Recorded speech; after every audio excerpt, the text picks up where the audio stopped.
Rights a letter. याच्यामध्ये काय ही rights a letter मध्ये पहा, ही हा काय आहे, ही हा आहे सब्जेक्ट, राईट, म्हणजे करता. करता काय असतो, कर्म काय असतो, क्रियापद काय असतो, आताच बोललो आपण. हा, राईट्स हे काय आहे, राईट्स हे क्रियापद आहे आणि लेटर हे काय आहे, लेटर, लेटर हे ऑब्जेक्ट आहे. पहा इथं अजून पण लिहिलेलं आहे. तर कर्तरी प्रयोगामध्ये काय असतं, आधी सब्जेक्ट असतं, मग वर्ब असतं आणि त्यानंतर काय असतं, त्यानंतर ऑब्जेक्ट असतं. ज्यावेळेस आपण याचा कर्मणी प्रयोग करू, त्याचा कर्मणी प्रयोग कसा असेल बाळ, पहा याचा कर्मणी प्रयोग असा असेल.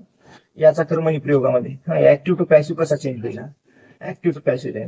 अ letter, a letter is, a letter is written, a letter is written by काय, him, a letter is written by him.